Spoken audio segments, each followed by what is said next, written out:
Hello everyone. आज के इस वीडियो में पीजीडी एग्ज़ाम के जो पिछले सालों में क्वेश्चंस पूछे गए हैं, अभी तक जितने भी एग्ज़ाम्स हुए हैं, जिसे हम PYQ बोलते हैं, प्रीवियस ईयर क्वेश्चंस, उन्हें सॉल्व करने वाले हैं। वीडियो स्टार्ट करने से पहले अगर आप चैनल पर नए हैं तो चैनल को सब्सक्राइब कर लें। चैनल का नाम है गोल टू सक्सेस। अगर आप नेट, JRF, PGT, GIC या फिर असिस्टेंट प्रोफेसर एग्ज़ाम की तैयारी कर रहे हैं सोशियोलॉजी से, तो इस चैनल के साथ जुड़कर आप यहां से अपने स्टडी को कंप्लीट कर सकते हैं। प्लेलिस्ट में उन सभी वीडियोस के फ़ोल्डर्स मिल जाएंगे, आप वहां से उन वीडियोस को देख सकते हैं। तो चलिए स्टार्ट करते हैं। फर्स्ट क्वेश्चन है, निम्न में से किस प्रघटना शास्त्री ने जीवन की दुनिया, अंतर्वैयक्तिक निष्ठता और प्राकृतिक मनोवृत्ति प्रत्यक्षों का प्रयोग किया है? ऑप्शंस जो दिए गए हैं वो हैं वेबर, मीड, शुट्स, लुकमैन। तो बताइए यहाँ पर फर्स्ट क्वेश्चन का राइट आंसर क्या होगा, ट्राई करिए।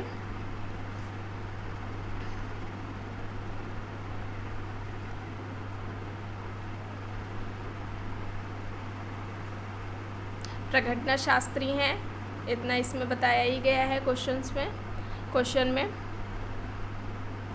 तो यहाँ पर क्या होगा, शुट्स होगा। ऑप्शन सी यहाँ पर क्या है, राइट आंसर है। ठीक है, फिनोमेनोलॉजी जिसे हम बोलते हैं।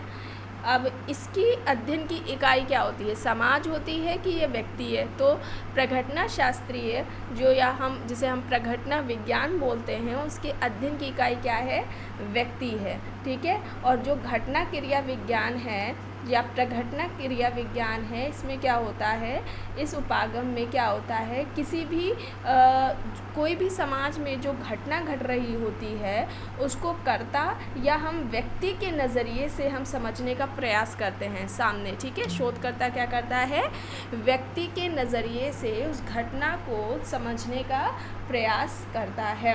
ठीक है, तो यहाँ पर क्या होगा, शुट्स होगा। ऑप्शन सी यहाँ पर क्या होगा, राइट आंसर हो जाएगा। और समाजशास्त्र में सबसे पहले अगर प्रघटना शास्त्र की बात की जाए या प्रघटना क्रिया विज्ञान की इस शब्द का प्रयोग किसने किया है, तो शुट्स हैं। ठीक है, ऑप्शन सी यहाँ पर क्या होगा, राइट आंसर होगा।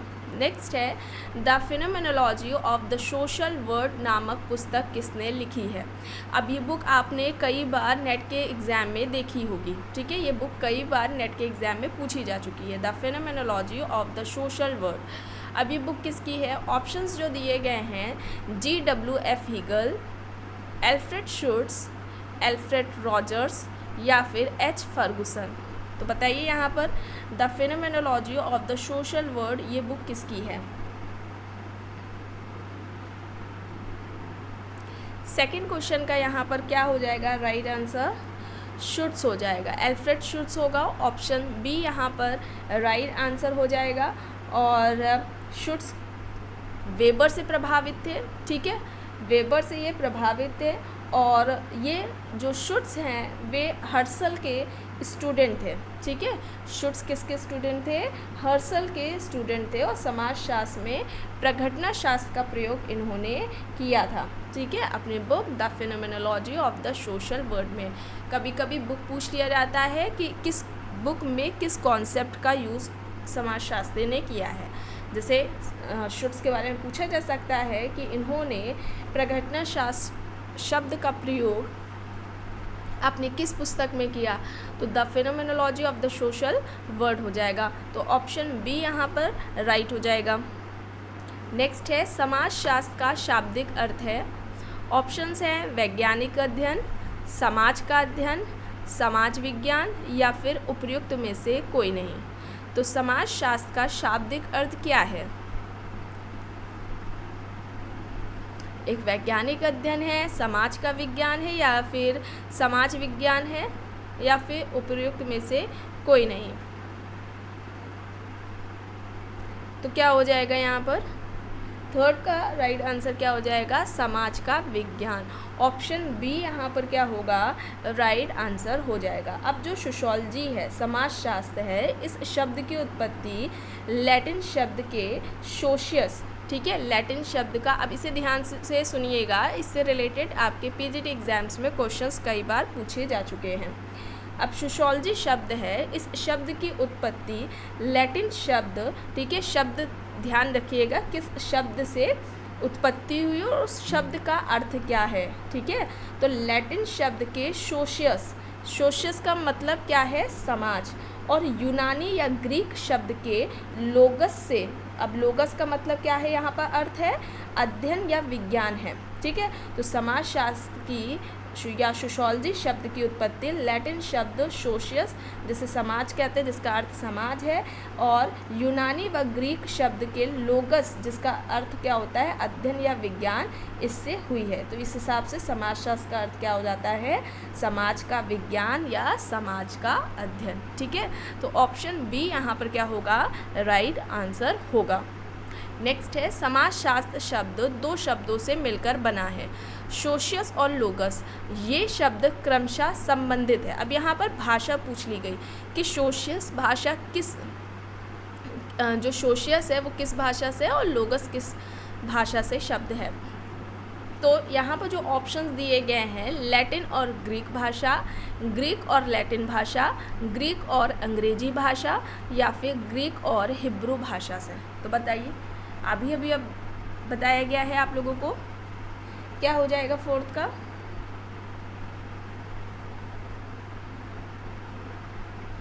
लैटिन और ग्रीक भाषा।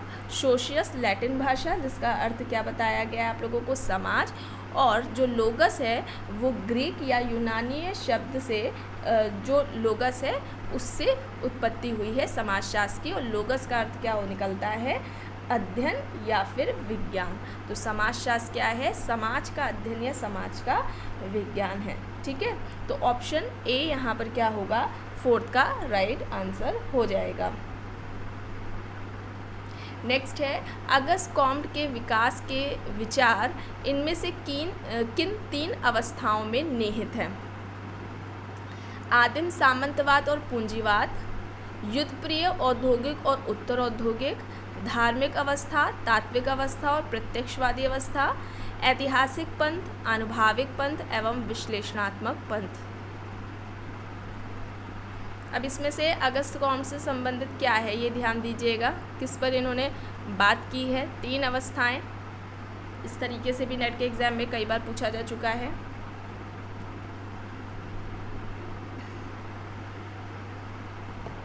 तो क्या हो जाएगा, ऑप्शन सी हो जाएगा। क्या होगा, ऑप्शन सी हो जाएगा। धार्मिक अवस्था, तात्विक अवस्था और प्रत्यक्षवादी अवस्था हो जाएगा, ठीक है। मानव समाज के उद्विकास के तीन चरण इन्हें बोला जाता है। मानव समाज के उद्विकास के ये तीन चरण है, या जिन्हें हम ज्ञान के तीन स्तर भी कहते हैं, ये ध्यान रखिएगा, ऐसे भी पूछा जा सकता है। ज्ञान के तीन स्तर कौन से हैं, या मानव समाज के उद्विकास के तीन चरण कौन से हैं, ठीक है। और धार्मिक जो अवस्था या स्तर, इसमें क्या होता है, प्रत्येक घटना के पीछे कुछ भी जो समाज में घटना घटित होती है तो उसके पीछे व्यक्ति का क्या मानना होता है, लोगों का, कि इसके पीछे कोई दैवीय शक्ति है, ऐसा उनका मानना होता है। तो और जो प्रत्यक्षवाद है तो इसके तो जनक है ही, ये उन्होंने पूरा कॉन्सेप्ट दे रखा है, और इसमें किसी भी घटना को वैज्ञानिक तरीके से देखने का प्रयास करता है व्यक्ति। कार्य कारण संबंधों को देखने लगता है कि कोई घटना घटित हुई है तो उसके क्या कार्य कारण हो रहे होंगे, ठीक है। और ये इसके इनका ये क्या है, कॉन्सेप्ट है प्रत्यक्षवाद का, ये उन्होंने अवधारणा दी हुई है। तो ऑप्शन सी यहाँ पर क्या हो जाएगा, राइट आंसर हो जाएगा। नेक्स्ट है, किस विचारक ने समाजशास्त्र के स्थान पर इथियोलॉजी शब्द प्रयुक्त करने का सुझाव दिया था। ऑप्शंस हैं John Stuart Mill, Bottomore, Odum, Lester Ward. बताइए। अब ये क्वेश्चन कई बार आप लोगों को प्रैक्टिस सेट में भी कराया जा चुका है, और वहाँ पर कराते हुए ये भी बताया गया था साथ में कि आपके पिछले पीजीटी के एग्ज़ाम में पूछा जा चुका है। तो यहाँ पर कुछ क्वेश्चंस वही सेम आपको देखने को मिलेंगे, तो ये मत समझिएगा कि पुराने क्वेश्चंस हैं।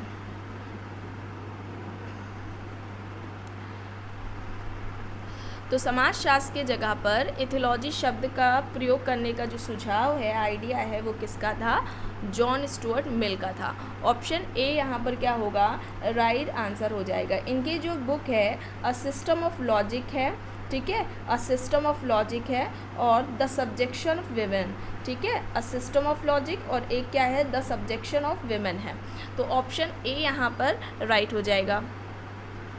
नेक्स्ट है, निम्न में से कौन प्राथमिक समूह है? ऑप्शंस हैं मनोरंजन समूह, पिकनिक समूह, पड़ोस, या फिर तीर्थयात्री समूह। तो प्राइमरी ग्रुप क्या है बताइए, प्राइमरी ग्रुप का इसमें से पूछा गया है कौन सा एक है?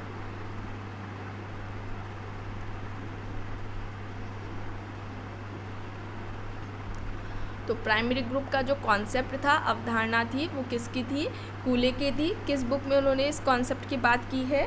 तो बुक का नाम क्या है? Social organization. कब आती है? 1909 में ये बुक आती है, सोशल ऑर्गेनाइजेशन, जिसमें उन्होंने प्राइमरी ग्रुप, प्राथमिक समूह की अवधारणा दी है। और प्राइमरी ग्रुप होता क्या है? प्राथमिक समूह तो ऐसा व्यक्तियों का समूह जिनके बीच में आमने सामने का प्रत्यक्ष संबंध या सहयोग पाया जाता है, उसको इन्होंने क्या कहा कि वो प्राथमिक समूह है। और कूले प्राथमिक समूह के 3 उदाहरण बताते हैं, एक तो परिवार बताते हैं, दूसरा पड़ोस, और तीसरा फ्रेंड ग्रुप बताते हैं, मित्र समूह। तो ये 3 समूह प्राइमरी ग्रुप के एग्जाम्पल्स बताए हैं कूले ने, तो इसमें से पड़ोस था। ठीक है, तो ऑप्शन क्या हो जाएगा?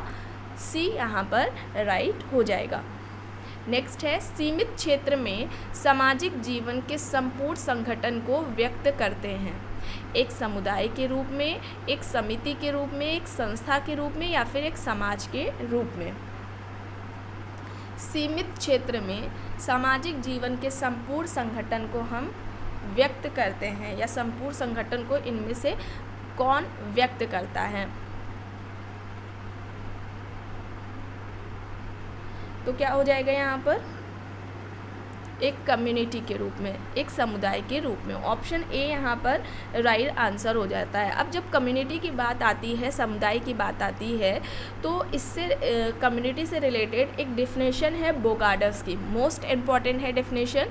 आपने कई बार जिन्होंने पीजीटी के PYQ सॉल्व किए होंगे, देखे होंगे, तो उसमें इनकी डेफिनेशन आपको देखने को मिली होगी बोगार्डस की। तो इन्होंने क्या कहा था, जो समुदाय है वो एक ऐसा सामाजिक समूह है जिसमें हम की भावना, वी फीलिंग पाई जाती है, और ये जो समूह है, ठीक है, व्यक्तियों का समूह है, वो निश्चित क्षेत्र में रहता है। तो इस हिसाब से अगर हम देखें इनकी परिभाषा को, जो कि इन्होंने कम्युनिटी की दी है, तो उसमें 2 मुख्य बातें हैं।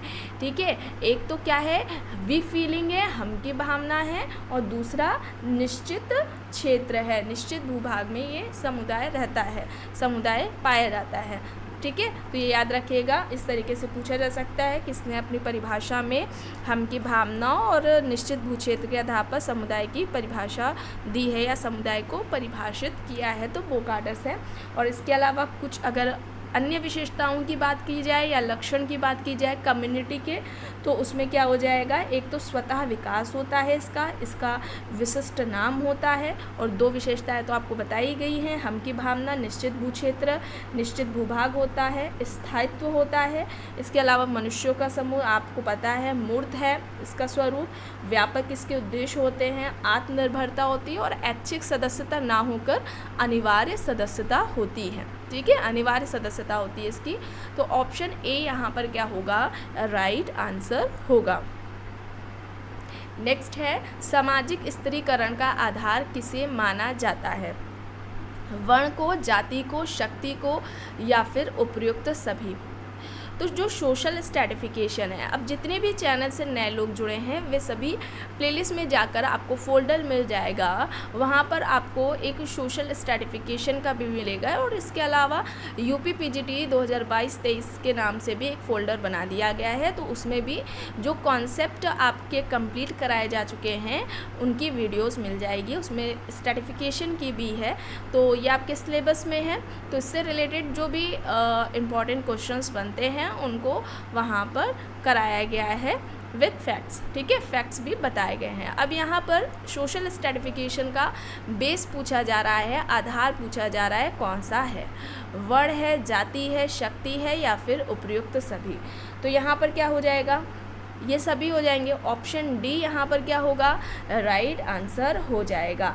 अब सोशल स्ट्रैटिफिकेशन ठीक है। सोशल स्ट्रैटिफिकेशन क्या है पूरा नहीं बताया जाएगा, डिटेलिंग में शॉर्ट में बता दिया जाएगा, ठीक है। चूँकि ये पहले ही टॉपिक है, इसको कंप्लीट कराया जा चुका है, तो शॉर्ट में अगर हम देखें सोशल स्ट्रैटिफिकेशन को समझने का प्रयास करें तो ये होता क्या है, समाज में जो हमारे उच्च या हम निम्न समूह की बात कर ले तो समाज उच्च और निम्न समूह में क्या होता है, सोशल स्ट्रैटिफिकेशन में विभाजित होता है, विभक्त होता है।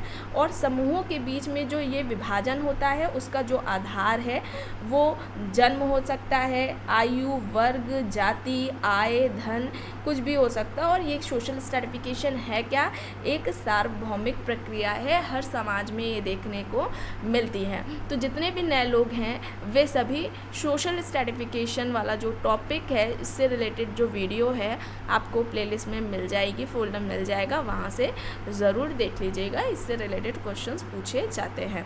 तो ऑप्शन डी यहाँ पर क्या होगा, राइट आंसर हो जाएगा। नेक्स्ट है, संस्कृति पर्यावरण का मानव निर्मित हिस्सा है, या इस तरीके से बोला जाता है संस्कृति पर्यावरण का मानव निर्मित भाग है। अब यह कथन किसका है? ऑप्शंस हैं हर्शकोविट्स, मेलानोव्स्की, महात्मा गांधी जी या फिर लिंटन।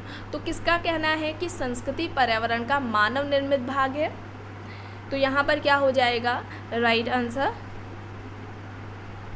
हर्शकोविट्स हो जाएगा, हर्शकोविट्स हो जाएगा। ऑप्शन ए यहाँ पर क्या होगा, राइट आंसर हो जाएगा, ठीक है।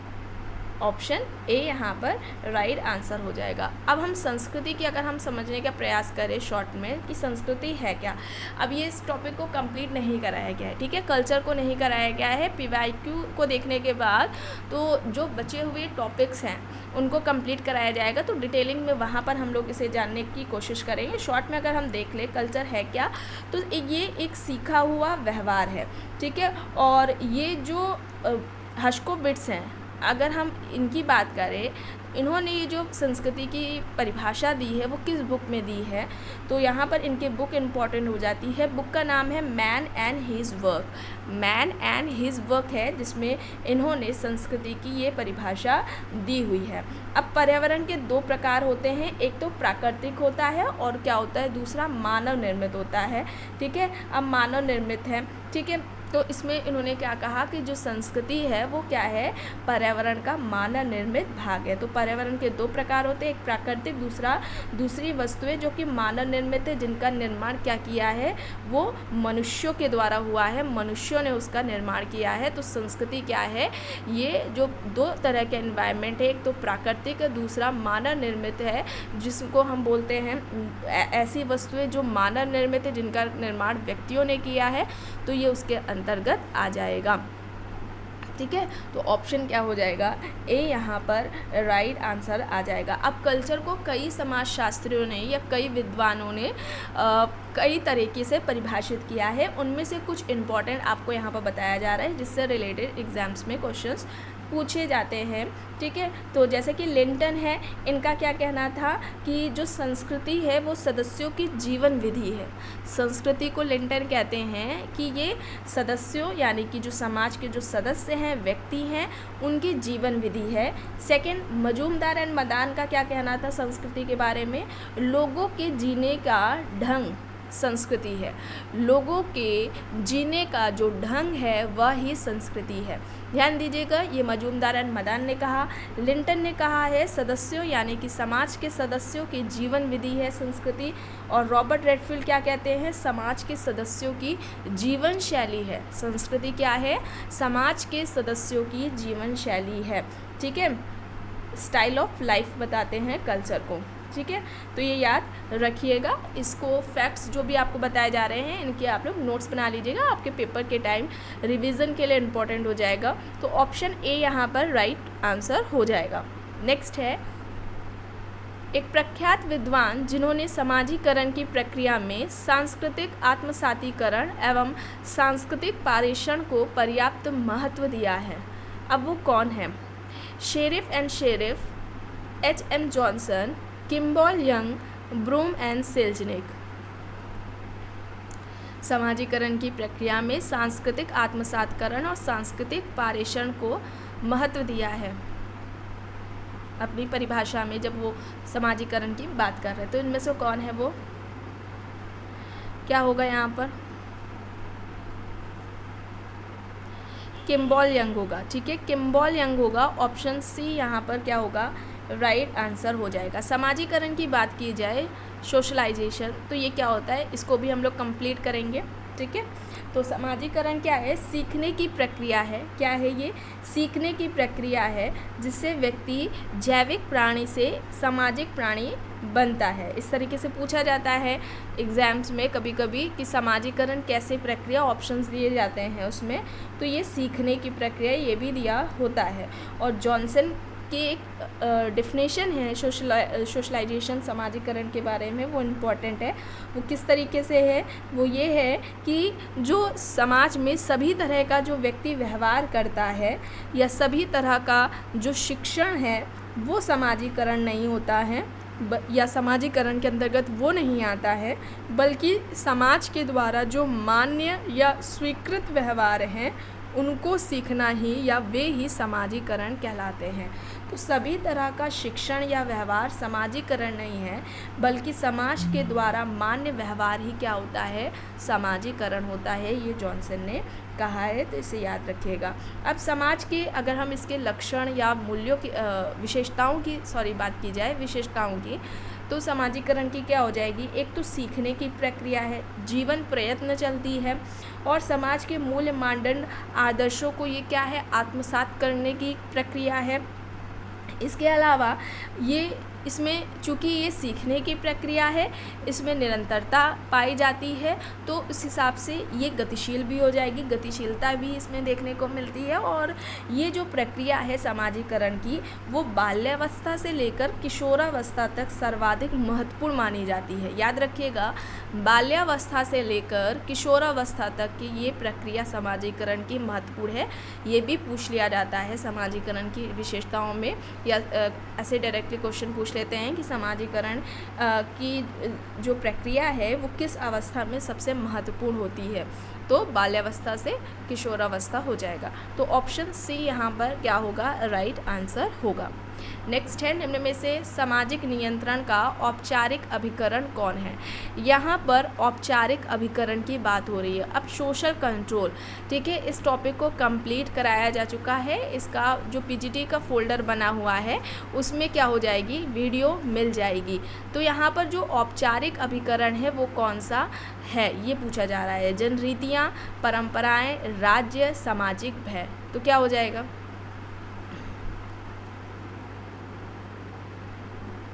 बताइए। अब औपचारिक अभिकरण क्या है,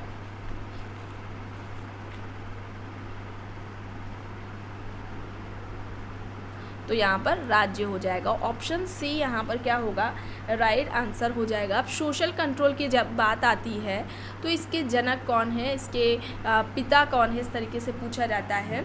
तो कौन है, E.A. रॉस है। इन्होंने सबसे पहले व्यवस्थित तरीके से सामाजिक नियंत्रण की बात की थी अपनी बुक सोशल कंट्रोल में, और ये बुक आई थी 1901 में। सोशल कंट्रोल में इन्होंने व्यवस्थित तरीके से सबसे पहले E.A. रॉस ने बात की हुई थी। और रॉस क्या कहते हैं सामाजिक नियंत्रण के बारे में, तो वो कहते हैं कि सामाजिक नियंत्रण ऐसी शक्तियाँ होती हैं जिनके द्वारा समुदाय या हम समाज कह लें, समुदाय या समाज अपने व्यक्ति को या अपने सदस्यों को क्या करता है, अपने अनुरूप बनाता है, अपने अनुरूप ढालता है।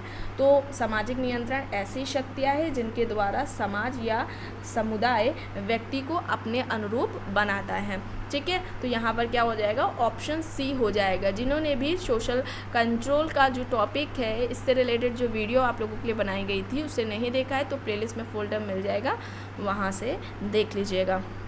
नेक्स्ट है, विवाह स्वयं में एक संस्था है, प्रथा नहीं है, ये कथन किसका है। ऑप्शंस जो दिए गए हैं, W.G. Sumner, A.G. Keller, Westermarck, R.M. MacIver and Page. बताइए, विवाह स्वयं में एक संस्था है, प्रथा नहीं है, ये किसका कहना है।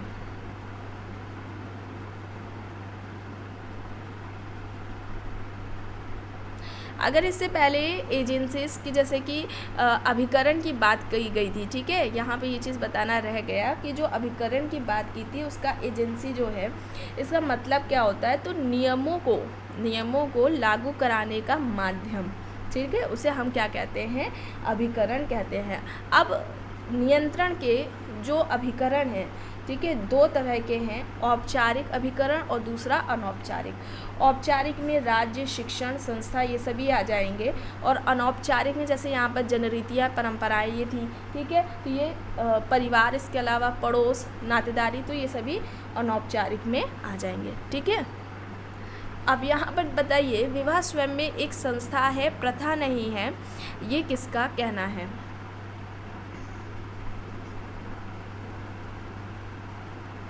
तो यहाँ पर क्या हो जाएगा, मैकेवर एंड पेज हो जाएगा, ठीक है। विवाह स्वयं में एक संस्था है, प्रथा नहीं है, ये कहना मैकेवर एंड पेज का है, ठीक है।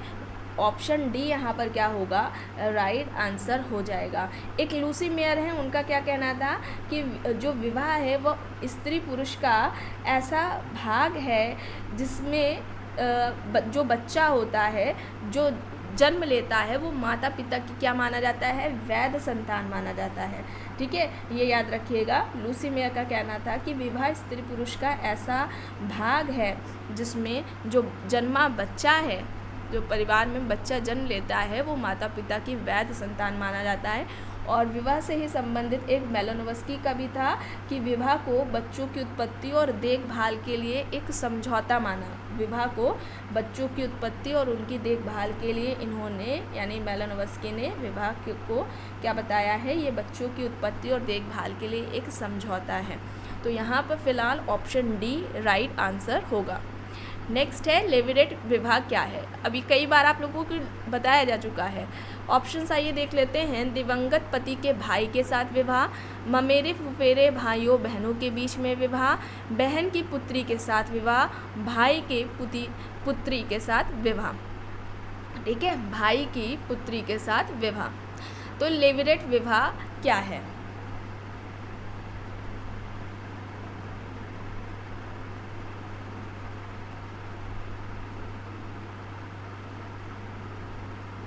अब लेविरेट विवाह की जगह आप लोगों को देखने को मिल सकता है देवर विवाह या फिर ज्येष्ठ विवाह भी, ठीक है। लेविरेट विवाह की जगह आपको लेविरेट प्रथा भी देखने को मिल सकती है, या फिर देवर विवाह या ज्येष्ठ विवाह भी। और इसके बारे में बताया जाए तो ये पितृवंशी समाजों में देखने को मिलती है ये प्रथा। इसमें क्या है, ऑप्शन ए है दिवंगत पति के भाई के साथ विवाह। इसमें क्या होता है, जो पत्नी है उसका पति मर जाता है, यानी मृत जो पति है, ठीक है, विधवा का, ठीक है, अब पति मर गया है, ठीक है, उसकी डेथ हो गई है, तो जो विधवा है उसका अपने हस्बैंड, जो मृत पति है, उसके भाइयों के साथ जब विवाह होता है, तो जब भाई के साथ विवाह होता है उसका, भाइयों के साथ नहीं, भाई के साथ विवाह होता है, तो उसको हम लेविरेट प्रथा कहते हैं। अब ये जब भाई अगर छोटा है तो उसे हम देवर, जब छोटे भाई के साथ विवाह हो रहा है उस विधवा का, तो ये विवाह देवर विवाह कहलाता है। या छोटा भाई ना होकर बड़ा भाई है उसके साथ विवाह हो रहा है, तो ये विवाह क्या कहलाता है, ज्येष्ठ विवाह कहलाता है, ठीक है। तो कंफ्यूज नहीं होइएगा, सब एक ही है, इसे ही कहते हैं लेविरेट प्रथा। तो ऑप्शन यहाँ पर क्या होगा, ए राइट आंसर होगा। ये याद रखिएगा कि ये पितृवंशीय समाजों में ये प्रथा पाई जाती है, तो ऑप्शन ए यहाँ पर राइट होगा। नेक्स्ट है, किसने कहा है कि सोशियस एक लैटिन शब्द और लोगस एक यूनानी शब्द है। इस प्रकार हमारा विज्ञान यानी कि समाजशास्त्र दो भाषाओं की दोगली संतान है। समाजशास्त्र को दो भाषाओं की दोगली संतान किसने कहा था, इस तरीके से पूछा गया है। ऑप्शंस जो हैं वो हैं MacIver and Page, P.A. Sorokin, Robert Bierstedt, Kingsley Davis. तो यहाँ पर 15 का राइट आंसर क्या होगा?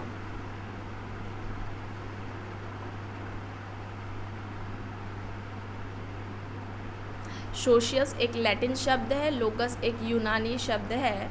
इस तरीके से हमारा विज्ञान यानी कि जो समाजशास्त्र है वो दो भाषाओं की दोगली संतान है।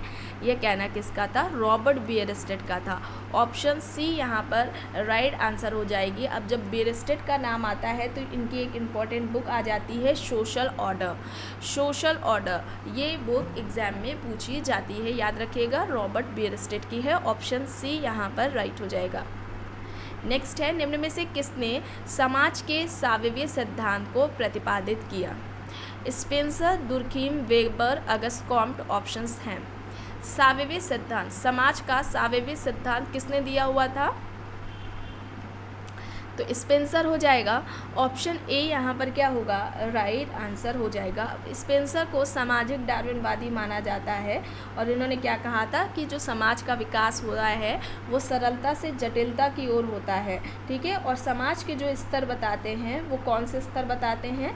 सरल समाज, मिश्रित समाज, दोहरे मिश्रित समाज और तिहरे मिश्रित समाज। याद रखिएगा, सरल समाज पहला, दूसरा मिश्रित समाज, तीसरा दोहरे मिश्रित समाज, ठीक है। फिर चौथे नंबर पर क्या आता है? तिहरे मिश्रित समाज।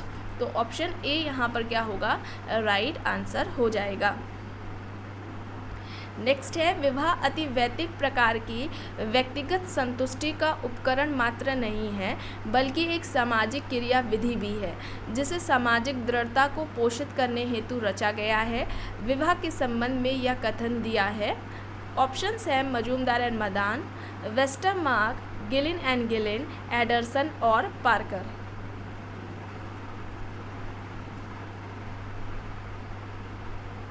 तो यहाँ पर क्या होगा? मजूमदार एंड मदान हो जाएगा। मजूमदार एंड मदान, ठीक है, हो जनजाति पर इनका अध्ययन रहा था और लोगों के जीने का जो ढंग है, तरीका है, उसको ही इन्होंने क्या कहा था? कल्चर कहा था, संस्कृति कहा था। तो लोगों के जीने का ढंग ही क्या है? संस्कृति है, ये कहा था मजूमदार एंड मदान ने। तो ऑप्शन ए यहाँ पर राइट होगा। नेक्स्ट है, विवाह बीमार आत्माओं के लिए एक अस्पताल है, ऐसा कथन किसने दिया? ऑप्शंस है लूथर, बियरस्टेट, प्रभु, कूले। तो क्या हो जाएगा यहाँ पर? विवाह बीमार आत्माओं के लिए एक अस्पताल है, ऐसा किसका कहना है? ऐसा तर्क किसका है? तो यहाँ पर लूथर हो जाएगा। ऑप्शन ए यहाँ पर राइट आंसर हो जाएगा। नेक्स्ट है, किस विचारक ने धर्म का संबंध पूंजीवादी व्यवस्था के उद्भव से जोड़ा है? धर्म का संबंध पूंजीवादी व्यवस्था के उद्भव से किसने जोड़ा है? ऑप्शंस जो दिए गए हैं वेबर, मार्क्स, स्पेंसर, दुर्खीम हैं।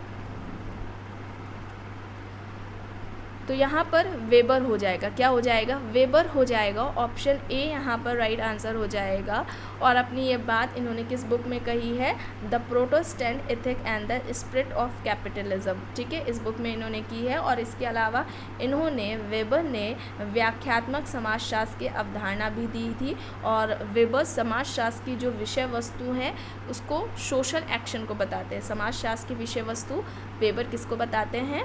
सोशल एक्शन है, ठीक है। तो ये याद रखिएगा। ऑप्शन ए यहाँ पर राइट आंसर हो जाएगा। नेक्स्ट है, मैक्स वेबर के अनुसार तीनों प्रकार की सत्ताओं में निम्न में केवल एक को छोड़कर वो कौन है? एक को छोड़कर वो कौन है? तार्किक, वैधानिक, करिश्माई, धार्मिक, परंपरागत। बताइए।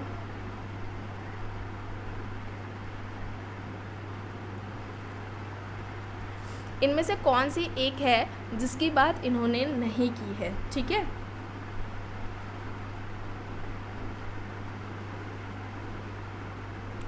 तो क्या हो जाएगी? परंपरागत की बात की थी, करिश्माई सत्ता की बात की थी, करिश्माई सत्ता या शक्ति कह लें हम, और फिर लास्ट पे थर्ड नंबर पर तार्किक या वैधानिक आती है। धार्मिक की बात नहीं की थी।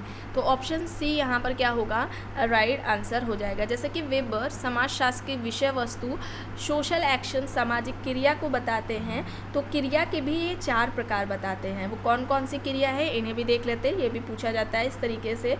तो जो पहली क्रिया है सामाजिक क्रिया, वो कौन सी है? मूल्यांकनात्मक सामाजिक क्रिया, मूल्यांकनात्मक सामाजिक क्रिया। दूसरी है भावात्मक सामाजिक क्रिया। दूसरी क्या है?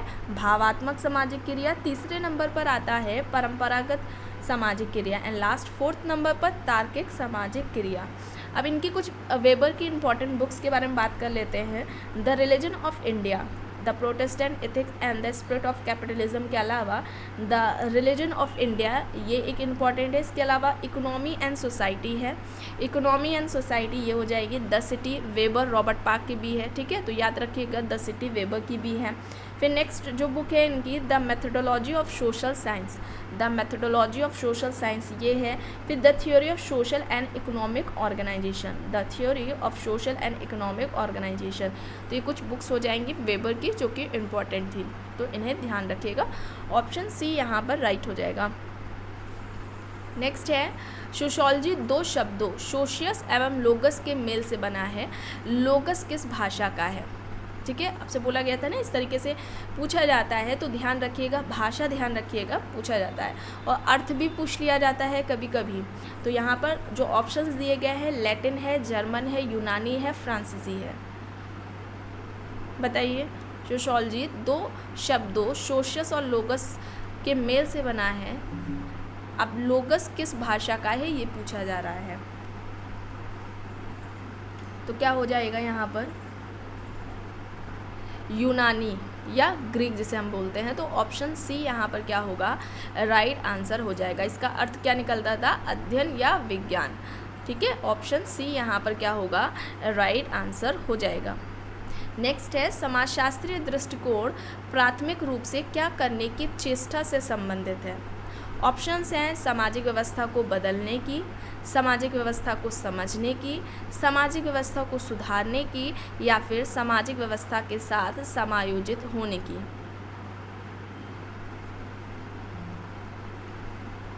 तो यहाँ पर सामाजिक व्यवस्था को समझने की, ऑप्शन बी यहाँ पर क्या होगा, राइट आंसर हो जाएगा। नेक्स्ट है निम्न में से किसे प्रघटना शास्त्री समाजशास्त्र का जनक समझा जाता है। याद रखिएगा, प्रघटना शास्त्री समाजशास्त्र का जनक पूछा जा रहा है किसे। ऑप्शंस जो दिए गए हैं हेबरमास हैं, शुट्स हैं, वेगनर है, मैनहीम है। तो प्रघटना शास्त्री समाजशास्त्र के जनक कौन हैं, एल्फ्रेड शुट्स हैं। कौन है, शुट्स है। बताया था आप लोगों को कि शुट्स ने समाजशास्त्र में प्रघटना शास्त्र की बात की थी, या घटना क्रिया विज्ञान जिसे हम बोलते हैं इसकी बात की थी। किस बुक में, the phenomenology of the social work में की थी, ठीक है, तो ऑप्शन बी यहाँ पर राइट हो जाएगा। नेक्स्ट है विवाह अतिवैतिक प्रकार की संतुष्टि का उपकरण मात्र नहीं है बल्कि सामाजिक क्रिया विधि भी है जिसे सामाजिक दृढ़ता को पोषित करने हेतु रचा गया है। विवाह के संबंध में यह कथन दिया है, ये आई थिंक रिपीट हुआ है क्वेश्चन, तो यहाँ पर ये किसका कहना था, मजूमदार एंड मदान का कहना था, ठीक है, ये रिपीट हो गया है। नेक्स्ट है निम्न में से कौन सी सामाजिक प्रक्रिया नहीं है, संघर्ष, एकीकरण, सामाजिक विघटन या फिर संवेदनशीलता। तो यहाँ पर सोशल प्रोसेस नहीं है ये पूछा जा रहा है, संघर्ष, एकीकरण, सामाजिक विघटन या फिर संवेदनशीलता। तो क्या हो जाएगा, संवेदनशीलता हो जाएगा, ठीक है। बाकी सभी सामाजिक प्रक्रिया के अंतर्गत आएंगे, तो ऑप्शन डी यहाँ पर राइट हो जाएगा। एंड सोशल प्रोसेस इस टॉपिक को भी कंप्लीट कराया जा चुका है, इसका भी प्लेलिस्ट में फोल्डर मिल जाएगा, जिन्होंने नहीं देखा है तो उसे ज़रूर देखिएगा। नेक्स्ट है निम्न में से किसने संदर्भ समूह शब्द का प्रयोग सर्वप्रथम किया था, किसने दिया था, ठीक है, संदर्भ समूह या प्रयोग किया था, सबसे पहले पूछा जा रहा है। मर्टन, शेरिफ, टर्नर, हाइमन दिए हैं options, Merton, Sherif, Turner, Hyman options दिए गए हैं। एंड कई बार आप लोगों को डिटेलिंग में बताया गया था, तो हाइमन हो जाएंगे, क्या हो जाएंगे, हाइमन हो जाएंगे। ऑप्शन डी यहाँ पर राइट आंसर हो जाएगा। इन्होंने सबसे पहले संदर्भ समूह जिसे रेफरेंस ग्रुप कहते हैं शब्द का प्रयोग किया था, और समाजशास्त्र में सबसे पहले किसने किया था संदर्भ समूह का? तो मर्टन ने किया था। ठीक है, तो ऑप्शन डी यहाँ पर क्या हो जाएगा? राइट आंसर हो जाएगा। अब मर्टन जो समाजशास्त्र में संदर्भ समूह की बात करते हैं, तो संदर्भ समूह के बारे में क्या कहते हैं? व्यक्ति का ऐसा संदर्भ समूह ऐसा होता है जिसका कि व्यक्ति सदस्य नहीं होता है, लेकिन जो सदस्य है, मेंबर है, वो बनना चाहता है। और जो संदर्भ समूह के ये आधार बताते हैं कि क्या आधार होगा, तो वो 2 आधार की बताते हैं, बात करते हैं संदर्भ समूह के। एक तो आधार उन्होंने आकांक्षा बताया, और जो दूसरा आधार है उसे वे सापेक्ष वंचना या फिर तुलनात्मक अभाव बोध कहते हैं। ठीक है, ये याद रखिएगा। और जो हम हाइमन की बात करते हैं, इन्होंने सबसे पहले संदर्भ समूह शब्द का प्रयोग किया था। ये भी पूछ लिया जाता है कभी कभी किस बुक में। अब किस बुक में इन्होंने इस शब्द की बात की है? तो द साइकोलॉजी ऑफ स्टेटस है, 1942 में ये बुक आई थी, द साइकोलॉजी ऑफ स्टेटस। ठीक है, ये याद रखिएगा, इम्पॉर्टेंट है। आगे देखते हैं, निम्न में से कौन सा समुदाय का तत्व नहीं है? भूभाग, हम की भावना, सांस्कृतिक वैविध्य, आत्मनिर्भरता। अब कौन सा समुदाय का तत्व नहीं है, ये पूछा जा रहा है। भूभाग, हम की भावना, आत्मनिर्भरता पाई जाती, सांस्कृतिक वैविध्य ये नहीं होगा। ऑप्शन सी यहाँ पर क्या होगा? राइट आंसर हो जाएगा। अब इसके अलावा और देखिए, जैसे कि अभी आप लोगों को बताया गया, स्वतः विकास होता है, अनिवार्य सदस्यता होती है, विशिष्ट नाम होता है, हम की भावना पाई जाती है, आत्मनिर्भरता पाई जाती है। ठीक है, ये सभी बताए गए थे अभी आप लोगों को, तो ऑप्शन सी यहाँ पर राइट आंसर हो जाएगा। नेक्स्ट है, समाजशास्त्र की भाषा में एक गाँव क्या है? अगर हम समाजशास्त्र की भाषा में देखें तो गाँव को हम इनमें से क्या कहेंगे? समाज कहेंगे, संगठन कहेंगे, समिति कहेंगे, या फिर समुदाय कहेंगे? बताइए। अब ये तो बता लेंगे, क्या कहेंगे इसे हम? कम्युनिटी कहेंगे, समुदाय कहेंगे। ऑप्शन डी यहाँ पर क्या होगा? राइट आंसर हो जाएगा। नेक्स्ट है, निम्न में से किसने आत्मदर्पण का सिद्धांत प्रतिपादित किया? अब आत्मदर्पण का सिद्धांत किसने दिया था? ऑप्शंस दिए गए हैं, मीड, फ्रायड, कूले, ब्लूमर। तो आत्मदर्पण का सिद्धांत किसका था? कूले का था। किसका था? कूले का था। ऑप्शन सी यहाँ पर राइट आंसर हो जाएगा। किस बुक में इन्होंने आत्मदर्पण का सिद्धांत दिया, ये पूछा जाए तो human nature and social order, human nature and social order में कूले ने आत्मदर्पण का सिद्धांत दिया हुआ है। नेक्स्ट एंड लास्ट क्वेश्चन है, सामाजिकरण का तात्पर्य है, ऑप्शन ए है शैशव अवस्था से या शिशु अवस्था से युवा अवस्था तक वृद्धि की प्रक्रिया। ऑप्शन बी कह रहा है परिवार में व्यक्तित्व के विकास की प्रक्रिया। सी कह रहा है सामाजिक मूल्यों तथा भूमिकाओं को सीखने की प्रक्रिया। एंड डी का कह रहा है अपने अधिकारों को प्राप्त करने की प्रक्रिया है। अब समाजीकरण क्या है इनमें से? तो ये क्या हो जाएगा? क्या शिशु अवस्था से लेकर युवा अवस्था तक वृद्धि की प्रक्रिया है, परिवार में व्यक्तित्व के विकास की प्रक्रिया है, अपने अधिकारों को प्राप्त करने की प्रक्रिया है? यहाँ पर सी होगा, सामाजिक मूल्यों तथा भूमिकाओं को सीखने की प्रक्रिया। ऑप्शन सी यहाँ पर क्या हो जाएगा? राइट आंसर हो जाएगा। ठीक है, तो PYQ वाले जितने भी इधर वीडियोस आएंगी, आपकी क्लास होगी, उसमें टोटल 30 क्वेश्चंस को ही सॉल्व करेंगे। वीडियो काफ़ी लंबा हो जाता है। ठीक है, तो आई होप ये आपको पसंद आई होगी क्लास। अगर पसंद आई है तो प्लीज़ लाइक ज़रूर करिएगा, कमेंट करके ज़रूर बताइएगा। चैनल पर अगर आप नए हैं तो चैनल को ज़रूर सब्सक्राइब कर लीजिएगा, एंड इस वीडियो को जितना हो सके ज़्यादा से ज़्यादा लोगों के साथ शेयर भी ज़रूर करिएगा। Thank you.